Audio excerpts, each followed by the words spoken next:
جاگروں کی رونقوں کو دوبارہ کر لیں۔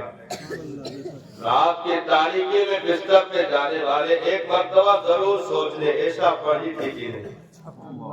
اس قوم کے لیے خرابی کی چیزیں سنائی گئی ہیں صاحب، جس قوم نے اپنی راتوں کی تاریکیوں کو تو اپنا لیا لیکن عشاء چھوڑ دی، اس کے بستروں کی برکتیں اٹھا دی گئی، فرشتوں کی سیکورٹی ہٹا دی گئی، جس نے عشاء کی نماز چھوڑ دی۔ سرکار دو عالم صلی اللہ تعالیٰ علیہ وسلم تشریف فرما ہے۔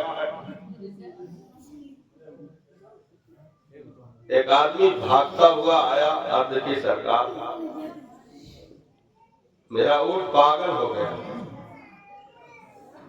اتنے میں اونٹ بھی دوڑتا ہوا آیا،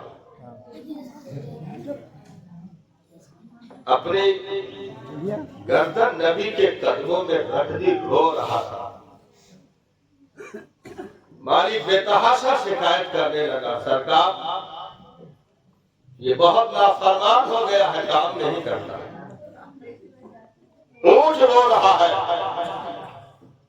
دور و نزدیک کے سننے والے وہ کان، کالے لالے کرامت کے لاکھوں سلام، میرے آقا کی آنکھیں پھڑائی اس کی صداؤں کو سن کر کے۔ وہ اونٹ اپنی زبان میں نبی سے گفتگو کر رہا تھا، رو رہا تھا، میرے آقا میں بھاگ آیا ہوں، مجھے دوبارہ نہ بھیجیے گا۔ نبی نے ارشاد فرمایا کیوں مالک کی نافرمانی کر دی، آخر کیوں وہاں سے چلا آیا؟ میرے سرکار مجھے بھلے ذبح کر دیا جائے لیکن دوبارہ اس قوم میں نہ بھیجا جائے، کیونکہ وہ قوم عشاء کی نماز نہیں پڑھتی ہے۔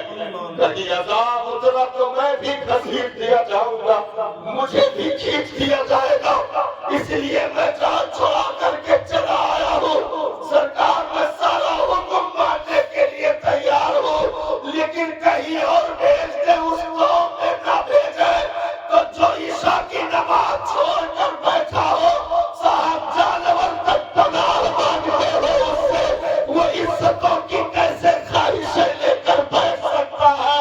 اس لیے ہمیں کسی کا خوف اس دنیا میں کرنے کی ضرورت نہیں ہے، کیونکہ ہمیں اس دنیا میں آئے گئے کے خوف کے لیے بھیجا نہیں گیا ہے، رب نے صرف اپنے خوف کے لیے بھیجا ہے، اور اگر اس کے خوف کا حق ہم ادا کر دیں تو لا خوف کا مستہ وہ سنا کر کے دنیا کی ہر چیز کے خوف کو ہمارے وجود سے دور کر دیتا ہے، اور ارشاد فرماتا ہے ارے دنیا میں کوئی نظر لگائے اس کے جگر میں دم نہیں تو قبر میں بھی اتر جائے، ہڈیوں کا بکھرنا تو دور کی باتیں ہیں، تیرا کفن بھی میلا نہیں ہونے دیا جائے گا، تو میرے خوف کا حق اس دنیا میں ادا کر کے دیکھ تو صحیح، میں ہر ایک چیز سے تجھے بے خوف کر دوں گا۔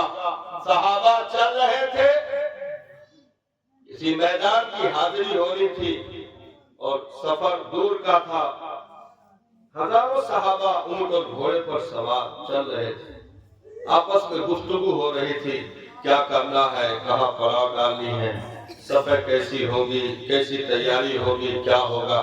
چلتے چلتے پھر کسی نے کہا یار نیچے غور نہیں کیا، تو کہا کیا غور کرنا تھا؟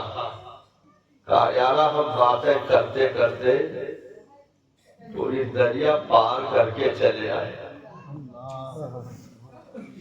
دیکھا تو گھوڑوں کا پل بھی نہیں بھیگا تھا، جبکہ پل سے نہیں آئے تھے، پانی کی سطح پر چل کر آئے تھے۔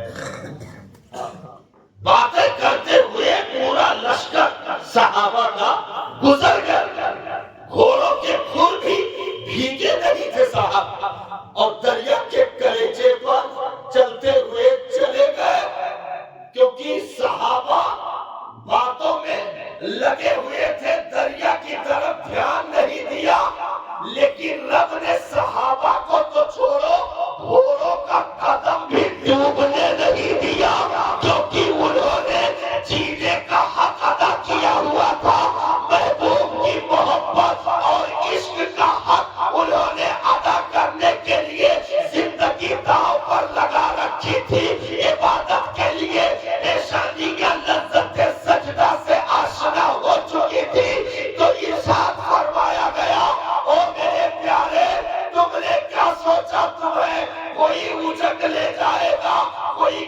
قیصر کا باشندہ تمہیں سلام کر دے گا، کوئی کسرا اور جو ہے کسرا اور مدائن کا بدماش تمہیں نگل جائے گا۔ نانا وہ ریشم کی قالینوں پر وہ چلے لیکن تمہیں اچک نہیں سکتے، وہ ہیرے جواہرات جڑی قالینوں پر چلے لیکن تمہیں اچک نہیں سکتے۔